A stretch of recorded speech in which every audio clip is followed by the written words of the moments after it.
बड़े से जंगल में टुनटुनी अपनी माँ बुलबुल कबूतरी के साथ रहती थी। टुनटुनी की माँ बहुत दयालु थी।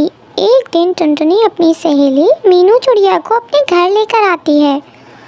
टुनटुनी, ये बच्ची कौन है? तू किसको घर ले आई है? माँ, ये मेरी सहेली मीनू चिड़िया है। कल ही इसकी माँ मरी है। इसके तो पापा भी नहीं है। क्या इसे मैं अपने साथ रख लूँ? तुम इसे भी प्यार करोगी ना माँ? टुनटुनी, ये भी पूछने वाली बात है। तुम दोनों को एक जैसा प्यार दूंगी। मीनू चिड़िया, मेरे पास आ, डर मत। मैं भी तुम्हारी माँ जैसी हूँ। तुम मुझे ही अपनी माँ समझो। मेरी माँ क्यों मुझे छोड़कर चली गई? मुझे भी अपने साथ ले जाती। नहीं मीनू चिड़िया, ऐसी बात नहीं करते। चल, मैं तुझे खाने को रोटी देती हूँ। तू भी चल बेटा, तू भी मीनू के साथ बैठकर खा ले। हाँ माँ, तुम ठीक कह रही हो। मैं भी मीनू के साथ खा लेती हूँ। बुलबुल कबूतरी दोनों को अपनी बेटियों जैसा प्यार देती है। एक दिन बुलबुल कबूतरी टुनटुनी और मीनू चिड़िया के लिए शूज़ लेकर आती है। मीनू बेटा, इधर आ, मैं तेरे लिए शूज़ लेकर आई हूँ। मैं कई दिनों से तुझे एक ही शूज़ में देख रही थी, इसलिए मैं तेरे लिए शूज़ ले आई। तो टुनटुनी, तू भी ले ले शूज़। मैं तेरे लिए भी शूज़ लेकर आई हूँ। इसी तरह कई दिन गुजर जाते हैं। अचानक एक दिन टुनटुनी को उल्टियाँ होने लगती हैं और टुनटुनी को उल्टियाँ होता देख बुलबुल कबूतरी डर जाती है। टुनटुनी, तूने आज बाज़ार से कुछ खरीद कर खाया था क्या? इतनी बार तुझे मना किया है, बाहर से कुछ खरीद कर मत खाया कर, लेकिन तू है कि मानती ही नहीं। देख, तेरी तबीयत ख़राब हो गई है। अब तुझे कड़वी कड़वी दवाइयाँ खानी पड़ेंगी। नहीं माँ, मुझे मेरी दवा दिलवा दो। तू आज मुझसे प्रॉमिस कर, तू बाज़ार का कुछ भी नहीं खाएगी। मेरी प्यारी माँ, मैं तुमसे वादा करती हूँ कि मैं बाज़ार का कुछ भी नहीं खाऊंगी। चल, मैं तुझको डॉक्टर के यहाँ ले चलती हूँ, तुझे दवा दिला लाती हूँ। बुलबुल कबूतरी टुनटुनी को लेकर डॉक्टर के क्लिनिक में जाती है। डॉक्टर, देखिए ना, मेरी बेटी को सुबह से उल्टियाँ हो रही हैं। बहन जी, मैं अभी चेक करके बताती हूँ। डॉक्टर टुनटुनी का चेकअप करती है और चेकअप करने के बाद डॉक्टर बुलबुल कबूतरी को बताती है, बहन जी, आपकी बेटी की किडनी खराब है। आपको जल्द से जल्द इसका ऑपरेशन कराना होगा, तभी आपकी बेटी की जान बचाई जा सकती है। डॉक्टर, आप मेरी किडनी ले लीजिए और मेरी बेटी की जान बचा लीजिए। बुलबुल कबूतरी जी, आप घबराएं नहीं, बस मैं कुछ दवाइयाँ लिख देती हूँ, जिससे आपकी बेटी को कुछ दिनों तक आराम मिलेगा। आगे देखेंगे क्या करना है। बुलबुल कबूतरी दवाई लेकर टुनटुनी को घर लेकर आती है।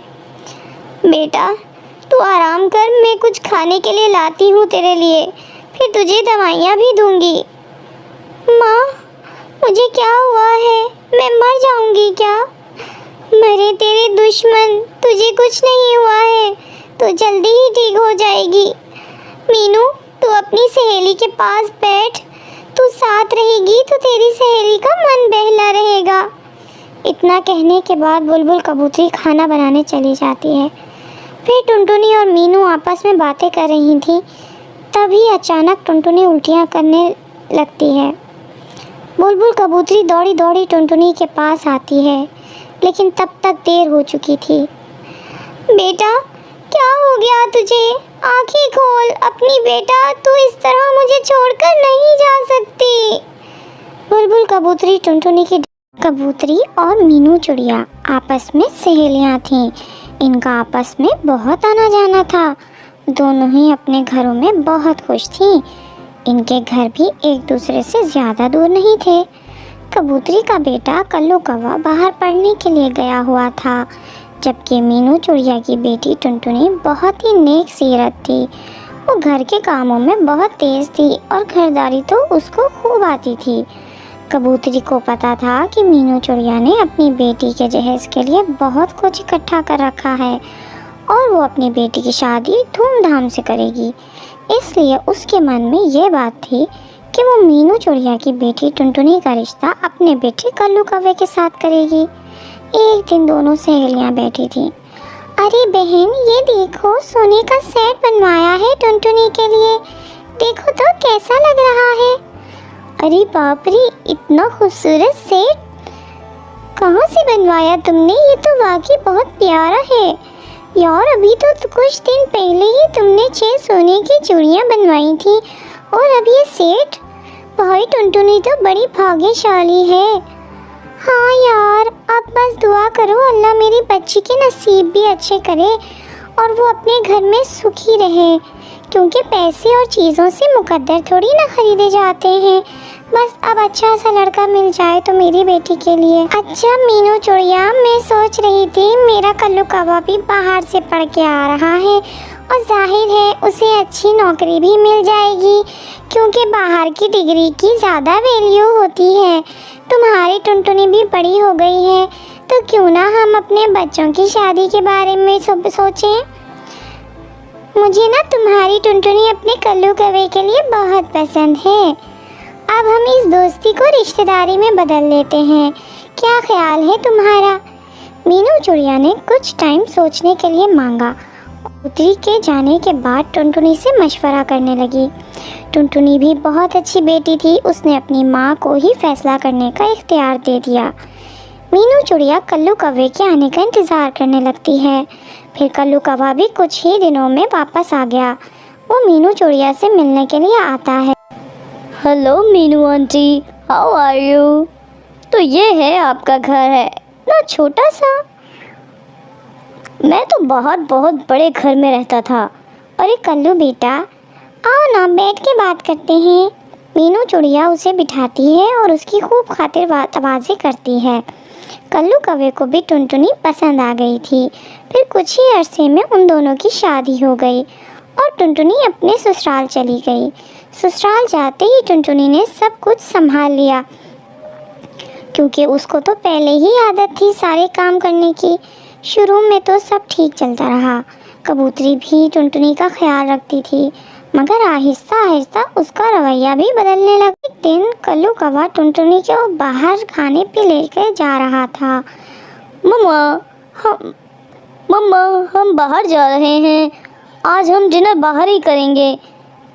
क्या, बाहर जा रहे हो? हाँ भाई, जाओ जाओ, अब तो माँ को कोई पूछता ही नहीं। मैं तो फालतू बंदा हूँ ना इस घर में, भला अब मुझे क्यों पूछने लगा? नहीं मम्मी जी, हमें वापसी पे थोड़ी देर हो जानी थी, इसलिए आपसे नहीं पूछा। आप अगर साथ चलना चाहती हैं तो आ जाइए, मुझे कोई एतराज़ नहीं। अरे चलो, बड़ी आई एतराज़ करने वाली। मैं तो अपने बेटे से बात कर रही हूँ, तुम कौन होती हो माँ बेटे को दूर करने वाली? मम्मी जी, आप मुझे गलत समझ रही हैं, मैं तो बस ये कह रही थी। अच्छा टुनटुनी, बस भी करो ना, क्यों बहस कर रही हो मम्मा से? चले मम्मा, आप रेडी हो जाएं, हम साथ चलेंगे। कबूतरी हमेशा ही ऐसा करती। जब भी कल्लू कौवा टुनटुनी के लिए कुछ लेकर आता तो वो आगे बढ़कर वो चीज़ खुद रख लेती। उन दोनों को कभी अकेला कहीं जाने नहीं देती। और अब तो उसने काम वाली को भी छुट्टी दे दी थी और घर के सारे काम टुनटुनी से ही करवाती। और अब तो कल्लू कौवा भी अपनी माँ के साइड लेने लगा था। टुनटुनी बेचारी बहुत सब्र करने वाली थी, वो चुपचाप सब कुछ सह लेती, कभी शिकायत न कर। फिर एक दिन मीनू चिड़िया अपनी बच्ची से मिलने आती है। जब मीनू चिड़िया टुनटुनी के घर पहुंचती है, वो झाड़ू लगा रही थी और उसका हुलिया बहुत ख़राब था। हाय मेरी बच्ची, ये क्या हालत बना रखी है तुमने अपनी? लगता है कोई तुम्हारा ख्याल नहीं रखता। मैं अभी बात करती हूँ कबूतरी से। अरे मम्मा, मैं अपने घर का ही तो काम कर रही थी और घर के काम करना तो अच्छी बात है ना, आप किसी से कोई बात नहीं करेंगी। अभी वो दोनों माँ बेटी बात कर ही रही थी कि कबूतरी आवाज़ लगाती है। अरे ओ कामचोर, कहाँ मर गई? इतना वक्त लगता है सफाई में? चल अब जल्दी कर, ये कपड़े तेरी माँ धोएगी। मीनू चिड़िया ने अपने कानों से कबूतरी की बात सुन ली तो उसे बहुत अफसोस हुआ। कबूतरी बहन, तुमने तो मेरी लाडली बेटी को नौकरानी ही बना दिया है। मैंने तो तुम्हारे भरोसे टुनटुनी की शादी कल्लू कव्वे से करवाई थी, मगर मुझे ये सब देखकर बहुत अफसोस हुआ। तुम तो मेरी सहेली थी। मीनू की बात सुनकर कल्लू कव्वे को गुस्सा आ जाता है और वो कहता है, तुम्हारी बेटी में कौन से सुर्खाब के पड़ लगे थे? वो तो शुक्र करो मैंने हाँ कर दी, वरना इससे किसी ने शादी करनी थी। शुक्र करो एक बाहर से आए लड़के का रिश्ता मिल गया तुम लोगों को, और नहीं तो क्या अच्छा भला तो रखा है तुम्हारी बेटी को। अब और क्या चाहिए? अगर तुम्हें इतनी फिक्र हो रही है तो साथ ले जाओ ना अपनी बेटी को, हमें लड़कियों की कमी नहीं है। मीनू चिड़िया को बहुत दुख हुआ और वो रोने लगी। टुनटुनी बेचारे भी अपनी माँ को चुप करवाती है। मीनू चिड़िया टुनटुनी को अपने साथ ले गई। उसका कहना था कि जहाँ कदर ना हो वहाँ रहने का कोई फ़ायदा नहीं। टुनटुनी को आए भी कुछ ही दिन हुए थे कि टुनटुनी को तलाक भिजवा दी। टुनटुनी बेचारी बहुत रोई और फिर एक दिन उसको सब्र आ ही गया। जाहिर है वो बेचारी कब तक रोती और उस बेवफा के लिए कितने आंसू बहाती।